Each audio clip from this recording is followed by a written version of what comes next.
Hi.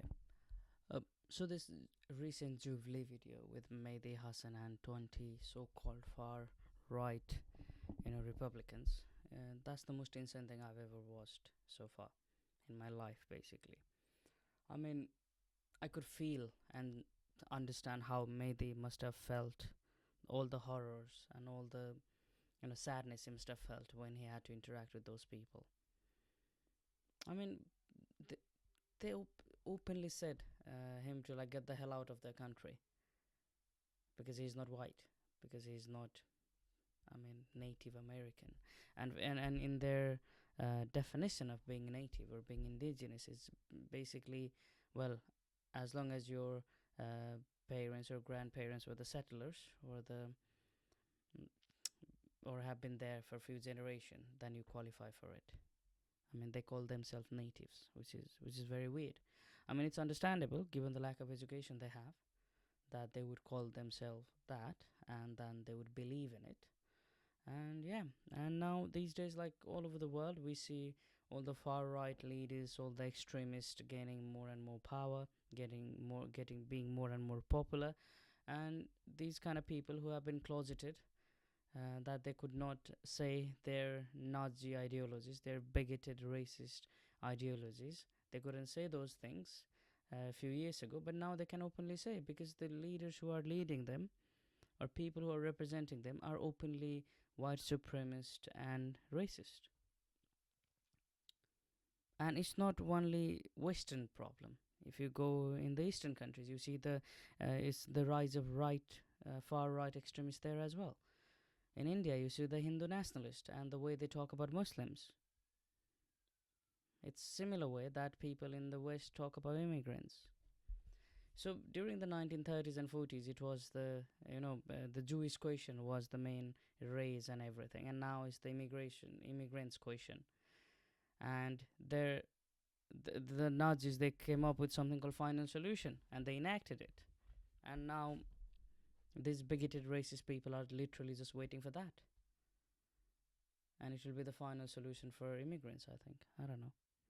It's a sad world. It's a very sad world we live in, and where people like these are brainwashed to the point where they believe that the only way the world can move forward, and the only way that all their problems can be solved, is through the expulsion of immigrants from their country.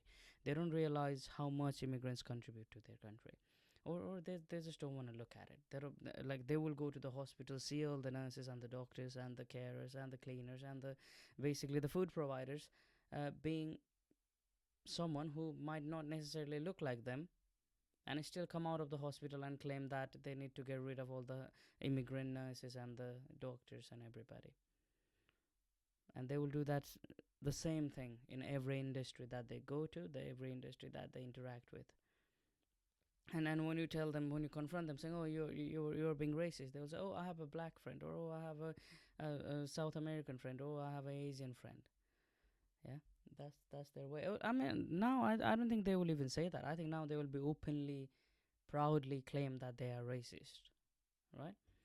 Like, we watch all these videos of people commuting in New York, in London, where like some people have like altercation with other people, and the top comment, or most of the comment in your Twitters, TikToks, and Instagram, is basically racist comments saying, "Oh, these cities are not." Like New York is not American anymore, or the London is not British anymore, or English anymore. They don't realize these cities have been established by someone who came from outside of the land. You know, the reason New York is so prosperous is not because of only white Americans. It's because of all the blood and sweat and tears of all the diverse group of people from all different corners of the world. And same with London. And yeah, it is very sad reality that we are living in, where where people, like, who are not white and who are in the Western world. And even if you're white, if you're Slavic, and yeah, or if you're Eastern European, yeah, when you go out, you have certain kind of fear that the person you interact with might be someone who is actually a Nazi or a racist person. They believe, just because they are white, and just because some of them they claim to be Catholic Christians, which is, and the things they say and do is completely against what their religion tries to preach as well.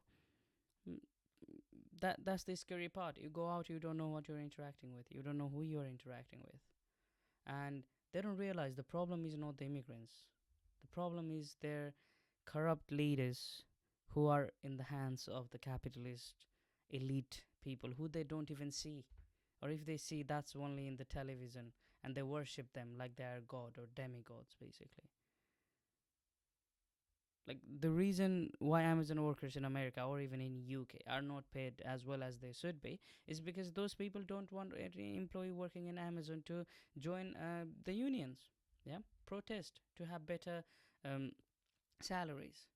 And these kind of stupid people, they are some of the people who work in that industry, and they will benefit when certain amount of people from those companies or that industry go protest and like demand higher salaries, and they somehow manage to get it. These are the people who benefit from that as well, and these are the very same people who will go out and say, oh, that is some Marxist ideology, union is communist thing, union is a socialist thing, and we don't want socialism or we don't want communism anymore.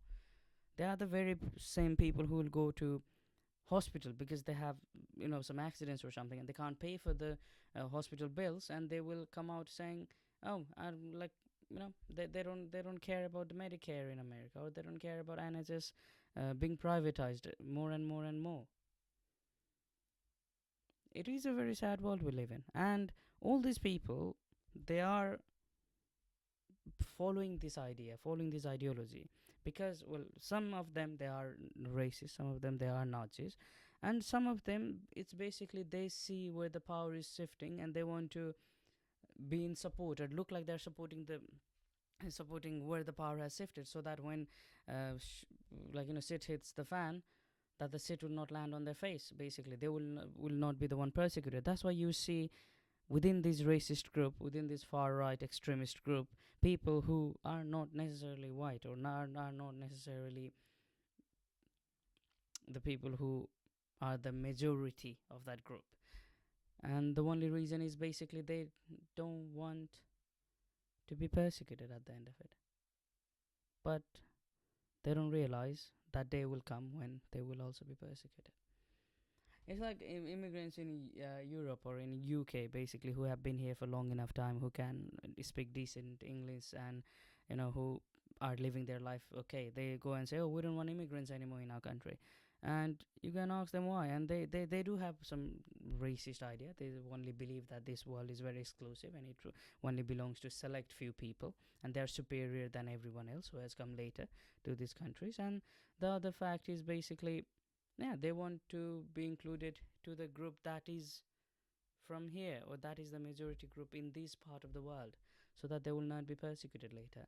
But who will tell them that people who are racist, people who are bigoted, the people who support Nazi ideologies, when one day when they go out with arms in their hand, like firearms in their hand, and they are openly shooting, when they see two brown people or when they see two black people, how can you tell the difference who is British and who is an immigrant or who is a legal immigrant?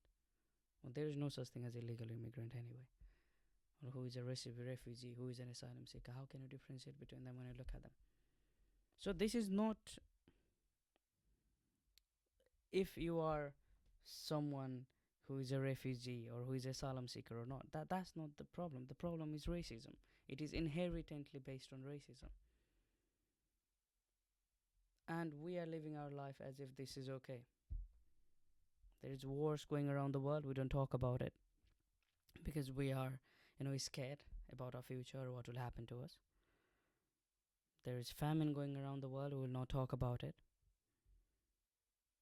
And literally, you see racism, the bigots, the Nazis, the people with those ideologies walking openly out and about and threatening people, and we still don't talk about it.